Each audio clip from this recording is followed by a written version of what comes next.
operator. Get me the office of John J. Malone.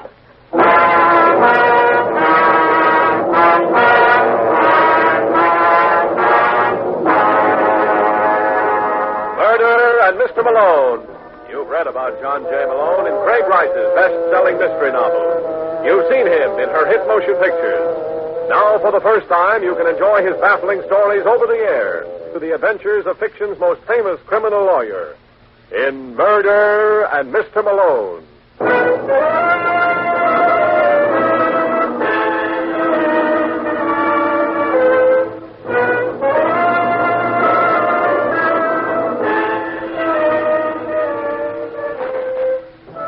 Malone is the name. John J. Malone, attorney and counselor at law. They say one of the qualifications of a good lawyer is a sense of humor. I wouldn't know about that. For example, I never could appreciate the humor of a certain Mr. Charles Morgan. Morgan was a big-time gambler in Chicago whose practical jokes I found a little too strong for my taste. And on this Saturday afternoon, Morgan and a beautiful blonde model named Linda Stevens were planning one of his best in a car parked in front of the Club 86 on Chicago's south side. Now, you understand what you're supposed to do, Linda? I'm not too sure, Mr. Morgan. No, what's the matter with you anyway? Your agent told me you were a hep dame. Look, Mr. Morgan, I don't need a job that bad. Oh, I'm sorry, Linda. I didn't mean that. You see, I want to play a joke on this guy. I want to make sure it goes off the schedule. Well, the more I hear this joke, the less I like it. Well, I tell you, there's nothing to worry about. This fellow's a good friend of mine. Well, then why do something as silly as that? Just to settle a bet. He thinks he's a great little man with the ladies, and I bet him $50 he was wrong. But, Mr. Morgan, you promised me $100 for this job. How can you possibly win? You don't understand. It's not the money. It's the principle of the thing. Just want to make a sucker out of Davis. Davis? Yeah, his name's Paul Davis. He's a thin little guy with red hair and pop eyes. You won't have any trouble spotting him. He owns the joint. He'll be in the corner booth. But suppose your friend doesn't show any interest in me. You haven't taken a good look at yourself in the mirror lately, have you, baby? I'm not at all worried. When Davis sees you, we'll start baying at the moon. But at the beginning, you want me to act inside. Right. That's so he shouldn't become suspicious. Then thaw out and let him buy you a couple of drinks. And after that? Well, he'd probably want to take you out for the evening. You tell him first you have to make a stop at your apartment. I don't think I like that, Mr. Morgan. What's there to not like? Perfectly on the up and up. When you get to your place, I'll be waiting for you. And that's where you're going to tell Mr. Davis it's just a joke? Yeah. I can hardly wait to see him when he learns it's a gag. Why, I'll bet he'll practically die laughing.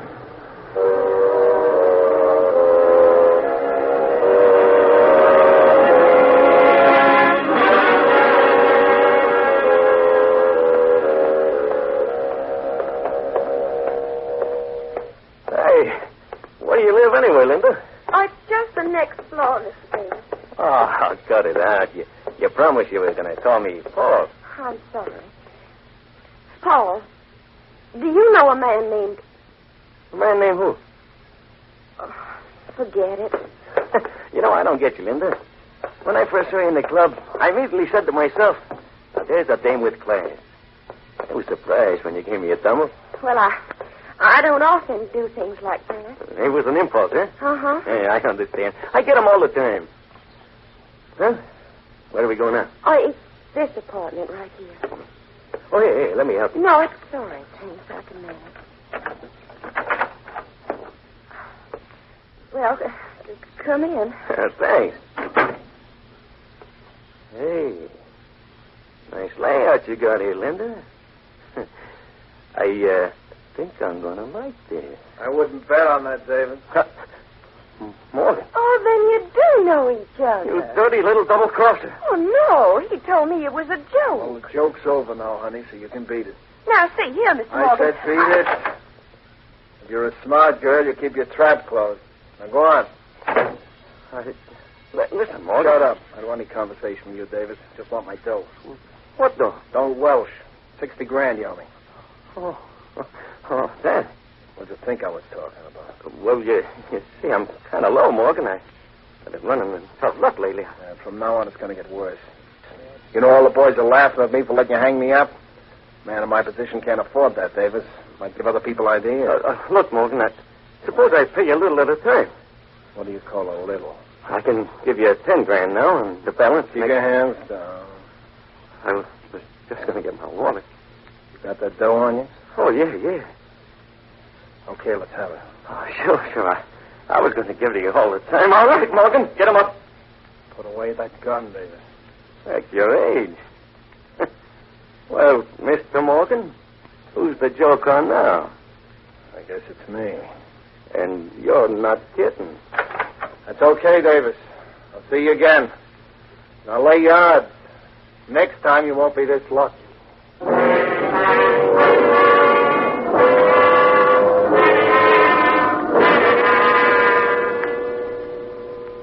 get this, Mr. Lyons, because you'll enjoy it. After Morgan goes to all that trouble, Davis pulls a gun on him and leaves him with his tongue hanging out. That's very amusing, Hudson. What happened after that? Oh, Morgan started looking for him again. What do you think will happen if he finds him this time? The same thing, Mr. Lyons? You don't believe Morgan will kill him? Morgan's all talk. You think so? I know so. I wouldn't last this long as a private dick if I wasn't a good judge of character. Take it from me, Mr. Lyons. It's all a bluff. That's too bad, Hudson. It would be worth a lot of money to me if it weren't.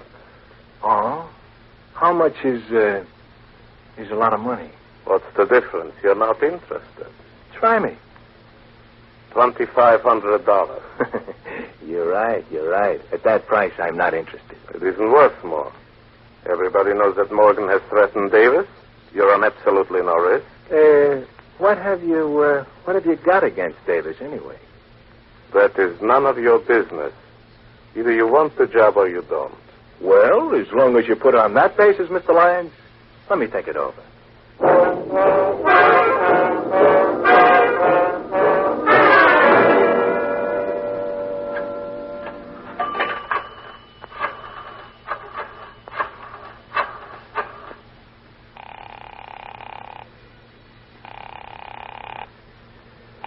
Club 86, good evening. Hello, Victor. This is Mr. Davis. Oh, yes, Mr. Davis. I'm in a phone booth at the corner of State and 46th. Anybody been around the joint asking for me? Several gentlemen. What'd you tell them? That I hadn't heard from you all day. Oh, good. Is Norma there? Who? My wife. No, Mrs. Davis has not been in all evening. Well, when she gets there, tell her that... Hey, cut that out. What's the trouble, Mr. Davis? Some jerk that's in a hurry to use the phone. Hold it a second, Victor, till I take care of this first. Yes. Listen, you, how would you like a good punch in the nose, there? Out!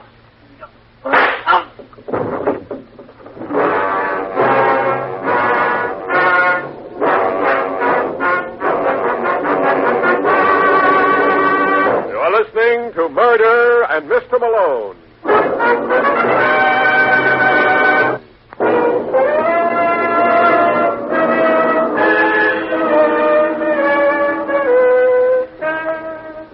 Well, as you probably guessed, Paul Davis never did complete that phone call. 35 minutes later, he was on the slab in the morgue, and the cops in Chicago were out looking for Charles Morgan. But apparently they weren't looking in the right places, for when I came home that afternoon, I found my door unlocked. No sooner had I opened it than I was challenged with... That's you, Malone? What the devil? Shut the door. Now listen, Morgan. Shut it. Just keep your hands right where they are. What are you doing here? I'm hot. Haven't you heard? That still doesn't answer my question. I don't see why not. I'm wanted for murder. You're the best lawyer in Chicago. Doesn't it add up? Not to my liking, Morgan. You better get somebody else. Listen, Malone. Maybe I haven't handled it right, but I didn't kill Davis. Now, why don't you tell that to the police? You don't think for a minute they believe me. Suppose I told you that I don't either. Listen, Malone. I know you don't like me, but give me credit for a little intelligence. If I was going to knock off Davis, would I shoot my mouth off all over town? So? I tell you, I didn't kill him. And who did? I have no idea. Okay, Morgan, I'll see what I can do for you. But first, I want you to surrender to the cops. Oh, no. And it's no deal. Now, wait a minute, Malone. I'll make you a proposition. I'm not interested. Oh, for Pete's sake, give me a chance, will you?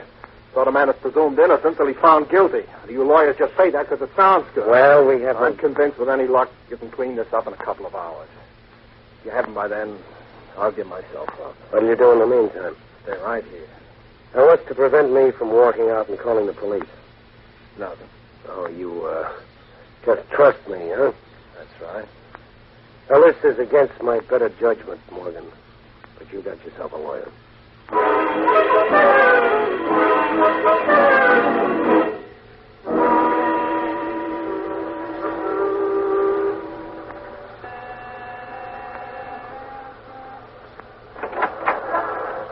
Yes, Mrs. Norma Davis?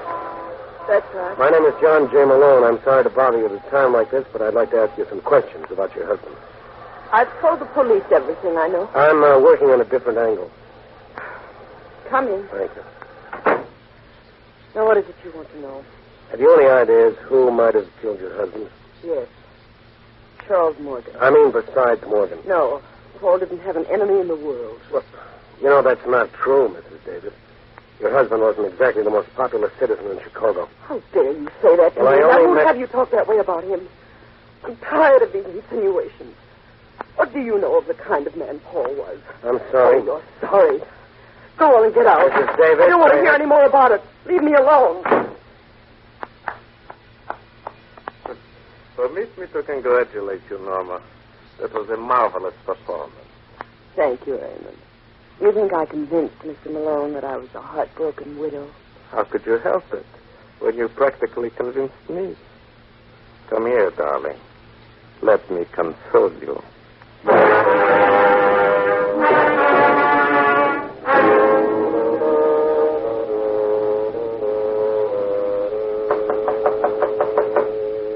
Just a second. Yeah? I'm looking for a guy named Hudson. Well, look no further, Mr. Morgan. You Hudson? That's right. One of my friends told me you wanted to see me. He told you right. Care for a drink? Yeah, I could stand one. Yeah, help yourself. The bar's in the corner. Pour me one while you're at it. All right. You're in a bad spot, Morgan. You bring me up here to tell me that? Yeah. You see, I know who killed Paul Davis. What? You heard me. That one mine? Yeah. How you fix the cash? What do you mean? I got a lot of information to sell, and it's going to the highest bidder. You mean you can clear me? I'm not doing any more talking until I see the color of your dough. How do I know you got merchandise? Oh, I'll give you a sample. Did you know that Davis's wife was two-timing him? What's that? That's all you get for free. But you can use that kind of stuff, can't you? Listen, Hudson, I want you to talk to Malone. Who? John J. He's representing me. Are you kidding? No. You talk to him? Oh, sure. Provide and I can make a buck. Don't worry, I'll take care of you. Now, I'm going back to Malone's apartment. I want you to call him there in about 45 minutes. You tell him what you told me about Mrs. Davis. Oh, no good, no good. Get the dough up first. Now, look, Hudson, I only got $1,000 on me. I'll give you another $4 the next time I see you. Okay, Morgan. You got yourself a deal.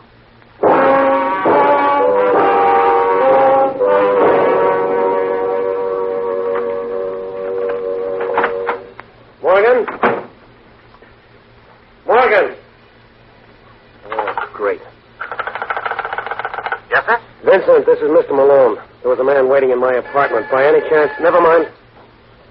Come in. Hello, Malone. I was just asking for you, Morgan. Where the devil have you been? Out. That tells me a lot. I thought you agreed to stay right here. I know, but I had to see somebody. Who?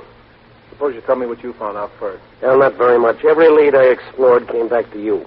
Did you see Mrs. Davis? Yeah, just for a few minutes. What'd you think of her? She seemed all broken up over her husband's murder. She was kidding you, Malone. What makes you think so? Because I've been doing a little checking up on my own.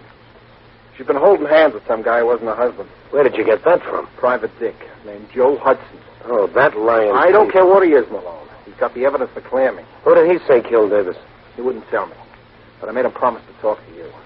Should be calling you any minute. Morgan, I wouldn't trust that guy in a stack of Bibles. What did you give him? Give? Yeah, a guy like Hudson doesn't talk for free. What did you promise him? $5,000. Well, you better save your money. I tell you, you can clear me, Malone. Yeah, it's probably him now. Hello. That you, Malone? Yeah, that's right, Hudson. I take it that you've talked to Morgan. Yeah. Well, what do you think? What I think is unimportant. Morgan tells me you can clear him. Sure, for a price. Oh, well, I'm not interested. You gotta talk to him, Malone. I don't like it, Morgan. Neither do I, but if this guy can say... Well, make up your minds, boys. Okay, Hudson. We'll be over in an hour.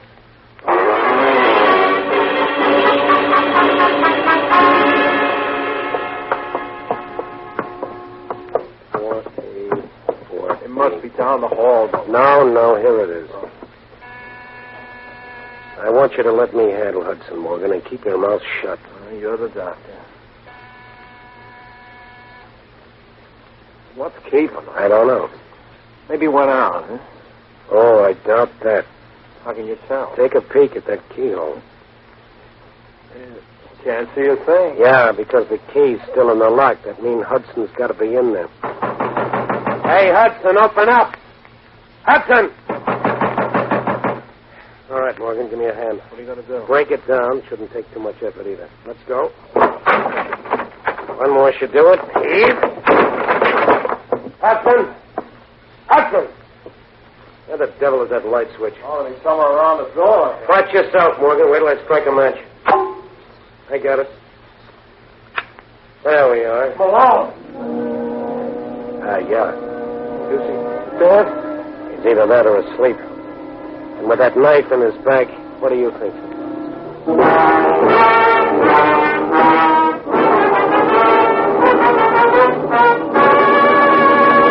You are listening to Murder and Mr. Malone.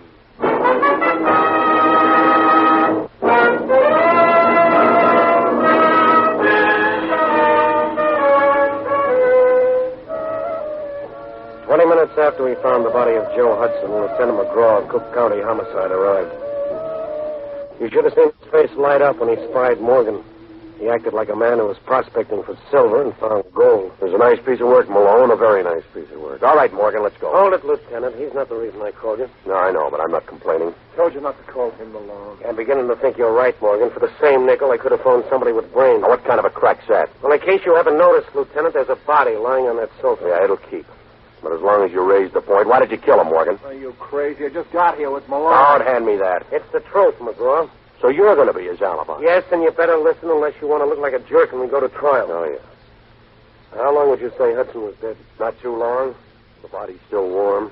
Could have been anywhere from 15 minutes to 3/4 of an hour. Well, that lets Morgan up. Well, I don't see how. Because he was with me every minute from the time I got Hudson's call to the time we broke down the door. The whole business took at least an hour. Your word's not good enough, Malone. Okay, if you don't believe me, you can check with the switchboard at my place in the doorman downstairs. Yeah, I'll do just If that's that. not enough, I'll dig up the hacky who drove us over.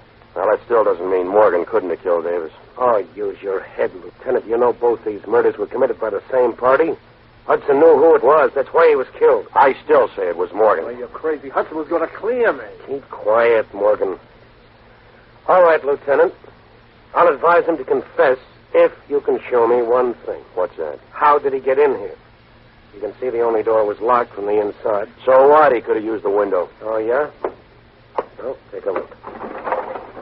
Yeah, the bar's on it. That's right, and nobody but a midget could fit through the opening. Then there must be another door. Forget it. There isn't. Well, then it was a physical impossibility for anybody to have killed Hudson. Yet it was done. How? I can't tell you, but maybe I can take you to the little lady who can.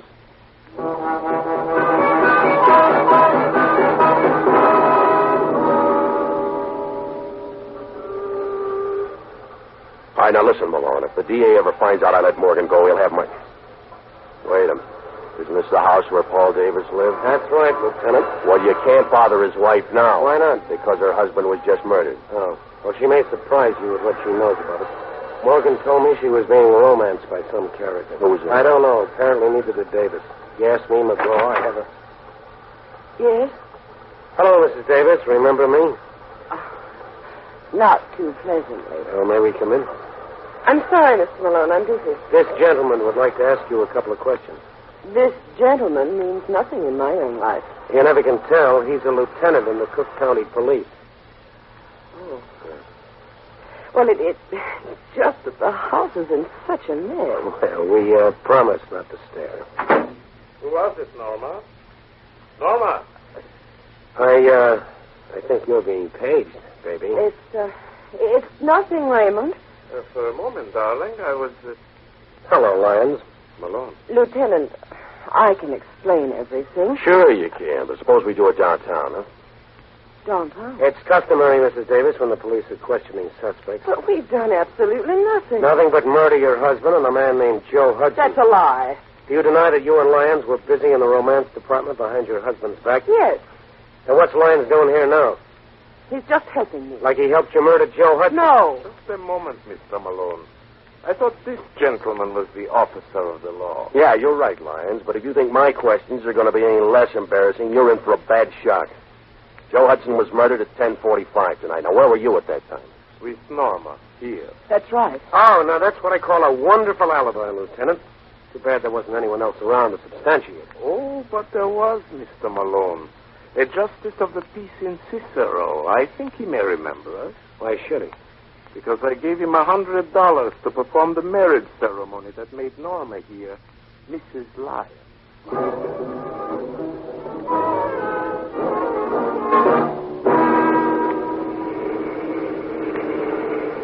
It doesn't make sense, McGraw. Hey, you watch where you're driving. I tell you, there's something screwy about that marriage. You saw the license. Doesn't it strike you as strange that within 12 hours after her husband is murdered, Mrs. Davis marries another man? Of course it does, but there's no law against it. As an attorney, you ought to know that better than anybody else. Yeah, but an alibi like that must have a hole in it. Yeah, well, you show me where. And after you do that, show me how either Mrs. Davis or Lyons could have murdered Hudson. If it was a physical impossibility for Morgan to kill him, it applies to them, too. Hold everything. Oh, what a chump I've been.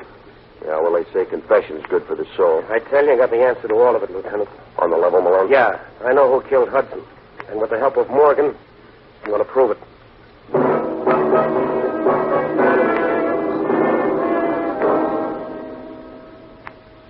I don't see what you're driving at, Malone. I don't know anything about Mrs. Davis except what I told you before. Well, how did you discover she was seeing Lyons? I didn't know it was Lyons. All Hudson told me was with some man. How well did you know Hudson?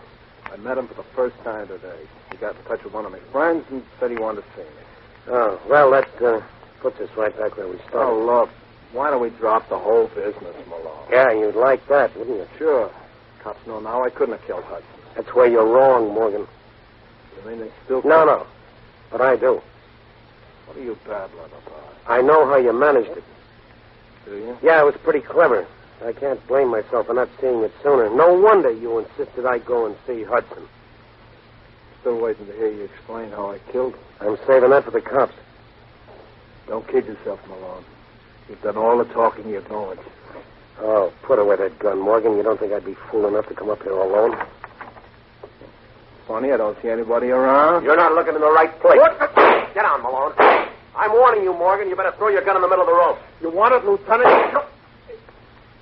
Watch it, Malone. He may be acting. Well, with that hole in his forehead, Lieutenant, it doesn't call for much ability.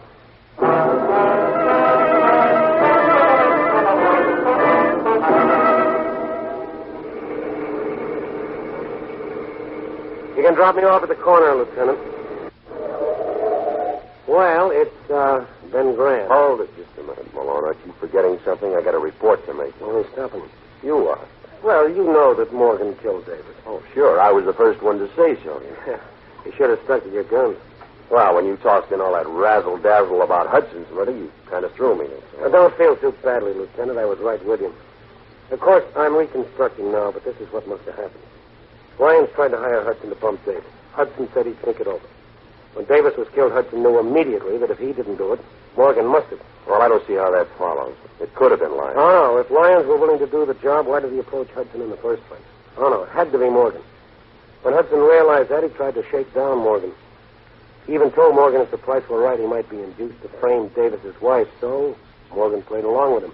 Asked him to get in touch with me. Mm-hmm. Now we're coming to the part I want to hear. Well, when Morgan went to meet Hudson, he knew it would be the first of many such meetings unless he took steps. So he slipped the Mickey into Hudson's drink. Yeah, well, why didn't he kill him then and there and be done with it, huh? Well, because he needed an alibi. And I was it. No, well, I don't get it. It's pretty simple. He needed someone with him while he murdered Hudson. What? Yeah. Remember you said it was a physical impossibility for anyone to get into that room and kill Hudson before Morgan and I broke down the door? Yeah, I remember that. Well, you hit the nail right on the head. It was a physical impossibility. So that means Hudson was killed while I was in the room. All right. Now, let me get this straight, Malone. You mean while you were hunting for that light switch? Morgan was hunting for a place to plant his knife. Wasn't he taking quite a chance there? How? Hudson was drugged. He couldn't make an outcry. A knife doesn't make any noise at all. Yeah. Well, that'll learn you. Now, the next time I say something, you'll listen. I told you Morgan was the killer all along, didn't I? Yeah, well, you'll have to forgive me, Lieutenant. I've been hearing so many radio shows, I forgot it wasn't unconstitutional for a cop to be right. Let's hope this establishes some sort of a precedent.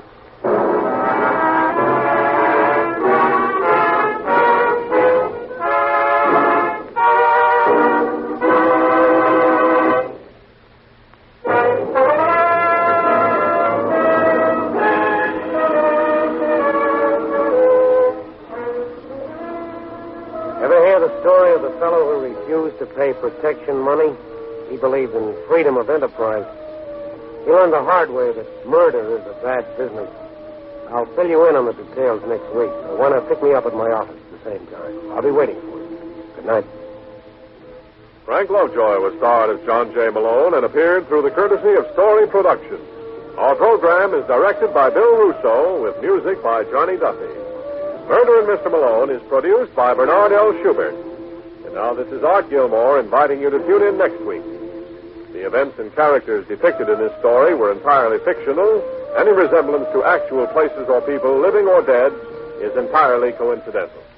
Murder in Mr. Malone has come to you from Hollywood.